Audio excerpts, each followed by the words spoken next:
मेरे गोसाई जी कहते हैं, और माता मैना की बात सुन पार्वती कहती हैं, बोले मैया चिंता मत करो, आप चिंता मत करो, सुख दुख और जन्म विवाह ये तो विधाता के हाथ में ना, जो मेरे भाग्य में था वो हो गया।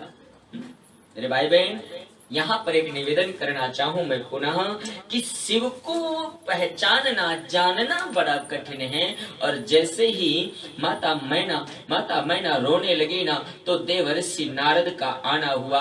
हम शिव को तब जान सकते हैं जब हम किसी साधु पुरुष की सत्संगति करें। हाँ? एक और मैं थोड़ा गहराई में जाऊं, केवल एक लोटा जल चढ़ा देने से शिव की कृपा या शिव को हम नहीं जान सकते। एक निवेदन करूं, यद्यपि क्षमा करना, मैं किसी की आस्था को ठेस नहीं पहुंचा रहा हूं। श्रद्धा आपकी, आपको मुबारक हो, श्रद्धा ठीक है। हाँ, लेकिन एक निवेदन करूं, महादेव को क्या कहा जाता है? बोले सत्यम शिवम सुंदरम, शिव सत्य का प्रतीक है। और मेरे भैया, मैं निवेदन करना चाहूं, हम दिन रात असत्य पर चलते हो, हम रोज किसी को धोखा देते हो, रोज हम किसी को छलते हो, रोज हम किसी को फरे होते हो, और एक लोटा जल से चाहे महादेव को प्राप्त करें तो जल की कमी शिव के पास नहीं है। उनके शीश पर गंगा विराजमान है, महादेव के सिर में। महादेव को सत्य प्रिय है, सत्य, और सत्य ही शिव है। सत्यम शिवम, सत्य ही शिव है, और जो शिव है वही सुंदर है। महापुरुष कहते हैं। और वो सत्य का ज्ञान होगा कब होगा सत्य का ज्ञान? जब हम किसी संत की शरणागति में जाएंगे।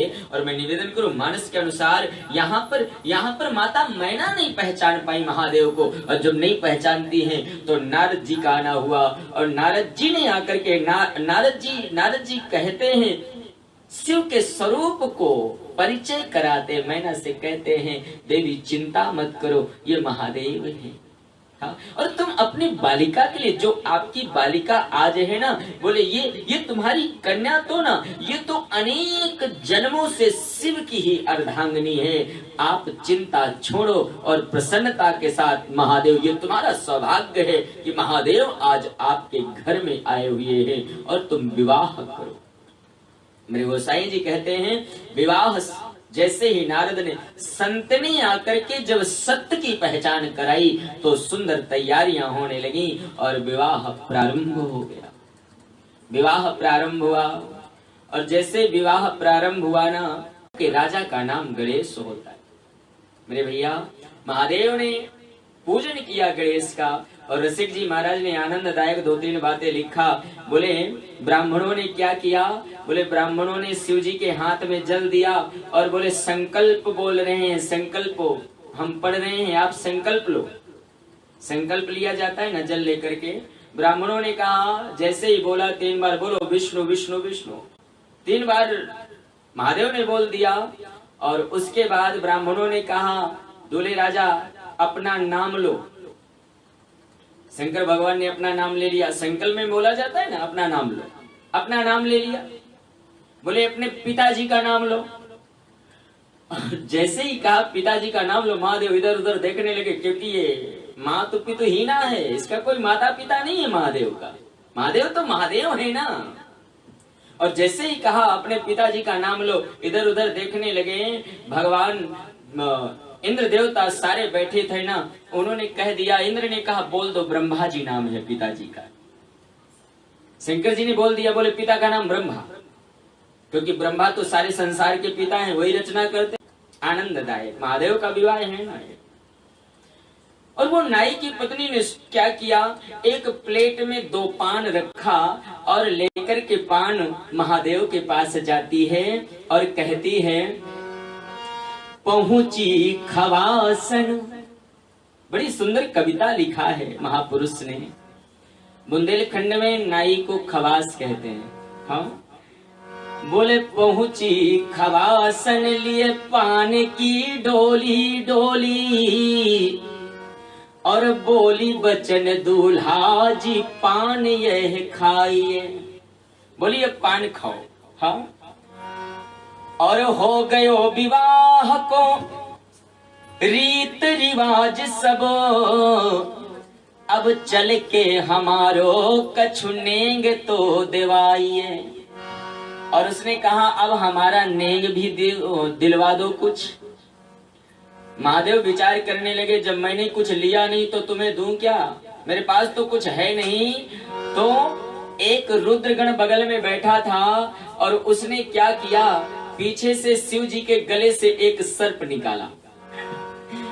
और उसने क्या किया, जैसे ही नाई की पत्नी ने कहा कि मुझे नेंग दो, तो गले से निकालो एक सुंदर सुकारो नांग। तो भाग चली नाइन, बोली बाप रे बचाइए। और मंडप के नीचे बराती सब लागे हसन, बोले भागो नहीं नाइन जी नेंग लिए जाइए, भागो नहीं नाइन जी नेंग लिए जाइए। और जैसे ही नांग रखा ना, सर्प को निकाल कर छोड़ दिया और वो भाग पड़ी। महापुरुष कहते हैं बारात में जितने मंडप के नीचे बैठे वो सब हंस पड़े। और कौन कौन हंसे, बोले भजन भुजंग हंसे।